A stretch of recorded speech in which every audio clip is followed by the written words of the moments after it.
என் சந்நிதியில் வந்து எட்டுகிற ஜபங்களை இந்த வருஷம் நீங்கள் செய்யணும். நீங்கள் ஹெவனை ரீச் பண்ணால் ஹெவன் இறங்கி வந்து உங்களை ரீச் பண்ணும். ஹல்லேலூயா. பிசாசு இன்விடேஷன் இல்லாமல் உள்ளே வருவான். கர்த்தரும் பிரசன்னமும் பரிசுத்த ஆவியானவரும் இன்வைட் பண்ணால் தான் வருவான். ஹல்லேலூயா. இன்விடேஷன் இல்லாமல் ஆண்டவர் இடத்துக்கு வரவே மாட்டார்.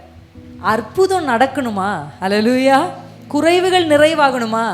இயேசு கிறிஸ்துவையும் அவருடைய சீஷர்களையும் கானாவூரில் நடந்த கல்யாணத்தில் அவர்கள் அழைத்திருந்தார்கள்.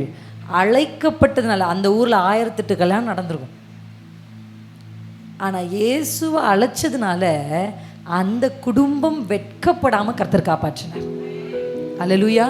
வெட்கத்தின் விளிம்பில் உங்கள் குடும்பம் இருந்துச்சுன்னா நான் சொல்கிறேன், இயேசு கிறிஸ்துவின் நாமத்தினால, ஆண்டவரே நீங்கள் என் வீட்டுக்கு வாங்க, நீங்கள் உங்கள் சமூகம் உங்கள் பிரசன்னம் அதுதான் உங்களுடைய பிரதான ஏக்கமாக இருக்கணும். அல்லேலூயா. அப்படி கர்த்தரை நீங்கள் அழைத்தீங்கன்னா, நீங்கள் ஹெவனை ரீச் பண்ணிங்கன்னா பாருங்கள், ஹெவன் இறங்கி வந்து கொர்நேலியுவை ரீச் பண்ணுது. அல்லேலூயா. எத்தனை பேர் ஆமென்னு சொல்கிறீங்க? பரலோகத்தின் பலகணிகள் இந்த ராத்திரி குடும்பங்களுக்காக திறக்கப்பட போகிறது. ஹல்லேலூயா. பரலோகத்தில் பொக்கிஷ சாலைகள் கர்த்தர் உங்களுக்காக திறக்க போறார். ஆனால் நீங்கள் அதை ரீச் பண்ணும். ஹெவனை டச் பண்ணணும். ஆமீன். கொர்நேலியு ஜபங்கள் ஹெவனை டச் பண்ணுச்சு. கொர்நேலியுவின் தான தர்மங்கள் ஹெவனை டச் பண்ணுச்சு.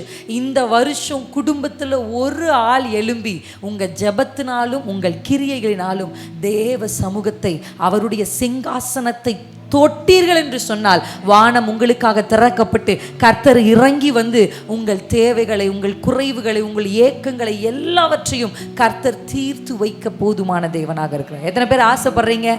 அல்லேலூயா. நீங்கள் நிறைய மனுஷங்களை ரீச் பண்ணி பார்த்தீங்க. ஆமென். இவங்களை ரீச் பண்ணால் அந்த பிரச்சனை சால்வ் ஆகும்.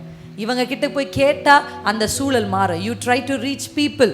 மனிதர்களை ரீச் பண்ண ட்ரை பண்ணீங்க, ஆனால் நீங்கள் எதிர்பார்த்த முடிவு உங்களுக்கு கிடைக்கல. ஆனால் பரலோகத்தை நீங்கள் ரீச் பண்ணீங்கன்னா, அல்லேலூயா, ஆமென், நீங்கள் நினைப்பதற்கும் நீங்கள் வேண்டுவதற்கும் அதிகமாய் கர்த்தர் உங்களுக்கு செய்ய வல்லமையுள்ள தேவனாக இருக்கிறார். எத்தனை பேர் நம்புறீங்க?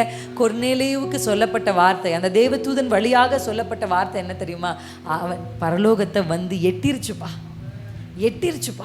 நீ செஞ்ச ஜபம் அங்கே தேவ சந்நிதியை வந்து தொற்றுச்சுப்பா. ஆமென். அல்லேலூயா.